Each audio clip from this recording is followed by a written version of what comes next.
Okay, here we are. This is the first ever video blog that I've done, but I'm doing this because no one really shows you how to fold diapers in an acceptable way. So I'm going to do a couple of different things with some of the diapers I have, and hopefully it'll help.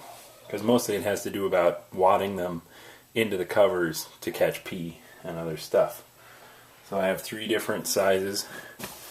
There's one size. It's probably about 15 by 9. I've got one of these. It's a little bigger. I don't know what that is. Probably 12 by 18 or so. Got a great big puffy. All these ones have been washed a lot. This one is probably about 15 inches wide this way. Maybe 18 inches wide this way. This is a Thirsties Duo size 2. This is the outside of it.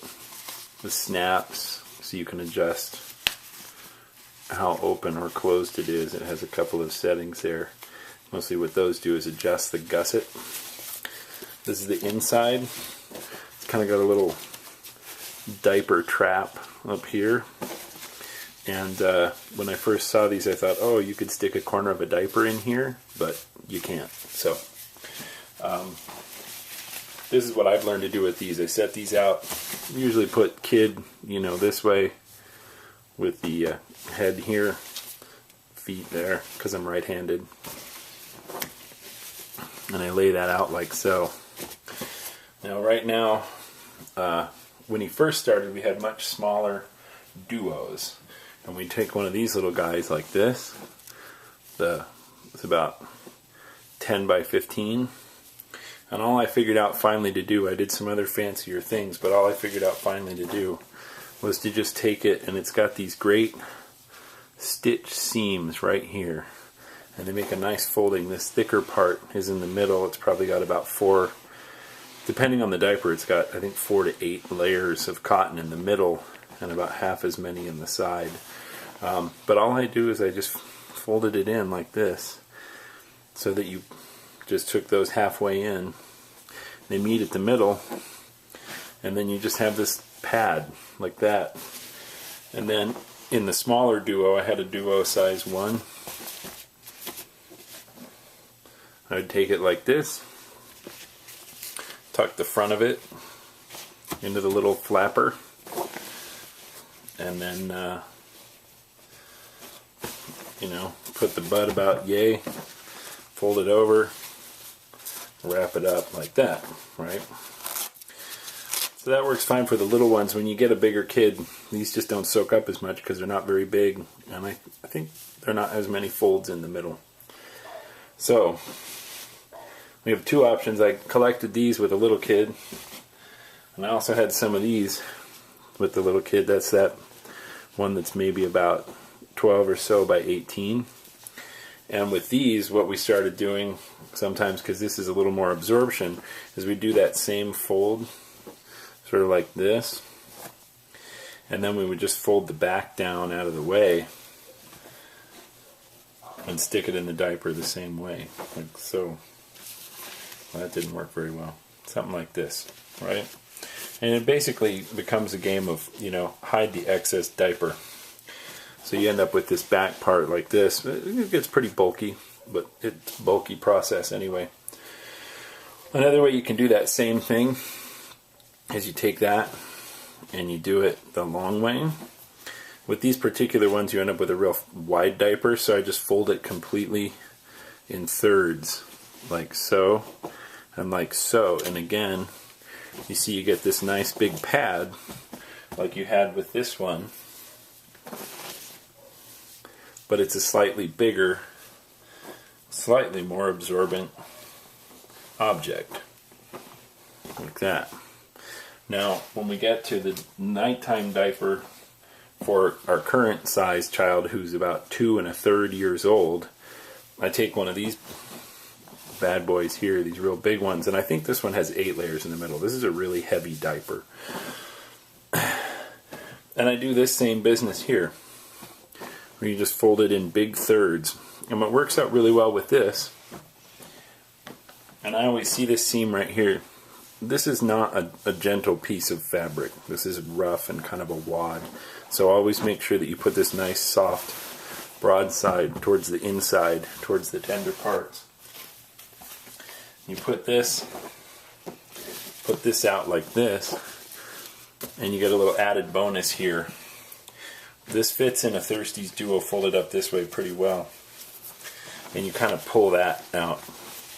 And the nice thing is that this really bulky part ends up being kind of the ground zero for absorbing anything that comes out. And if you put the buns here and use this little seam to line it up, it ends up folding over really nicely and ends up in the right spot. And you don't have too much up the back or too much up the front.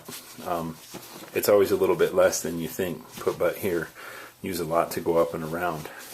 And then again, you know, right? Feel like a stewardess, like that. You know. So there's a couple other things I picked up along the way, because I don't want to buy a lot of diapers because I'm a cheapskate. And one of those things I picked up was you have this like this for sort of daytime with a bigger kid, and bigger kids just have more output, so you need a little more absorption. Is you take one of these like this, and this is sort of a dual purpose thing, and you take a little one of these, the green ones here. Now, not all these colors correspond with every company. I don't really know what that's about, but it turns out to be almost the same dimension this way as the one underneath it. So I just put it down like that, and then I do the third fold like this, and I end up with this nice thing like this, and I put a big wad of fabric in there. The other thing I ended up with over the course of time was some G-diaper inserts that look like this. They're the G-diaper cloth inserts, and they're really soft.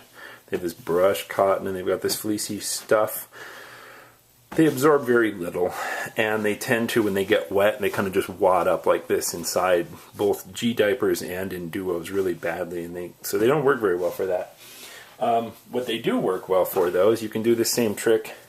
Take one of these, it's about the same width, like that, and you just fold it up inside in thirds, and you add a little extra layer of absorption. And we use this as a nighttime diaper for a while as well, with a smaller kid with less output. And they all just keep inserting into that cover basically the same way, which is like so.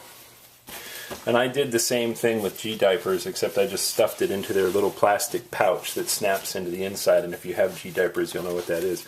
And really, when you load these up, grab the gussets and kind of pull them free like this, so that when you wrap it, those gussets are already up around the thighs. And then double check, pull the gussets out, and make sure there's no diaper sticking out. Because if you end up with a clothes like that, this just takes water and it wicks it out and soaks it into everybody's pants and onesies and whatever else it happens to be in contact with. So that's the most effective way to fold diapers I've found. It's simple, it's straightforward. You can teach simpletons to do it with ease. And then you can just keep recycling the same sizes of diapers again and again without too many more additions. Right now, I have 12 of these big ones. I have 12, I believe, of these next size ones. I have 24 of these ones, and that's all we've had for one kid. I do have 6 of these, and they don't see a lot of use except when I grab them by accident. They work just fine as kind of an extra absorber, but you don't really have to get them. You can also do this, now that I throw that out there. You can do that as well. So, you know, really all you're doing is just wadding cloth creatively into somebody's pants to soak up moisture, and there's nothing really special about it. So if you're using diaper pins, you're kind of on your own, because I don't use those. And there's all kinds of exciting things. You can learn a lot from a Bugs Bunny cartoon about how to fold diaper pins. That's all I have to say about folding diapers. If you have any questions, you know how to reach me.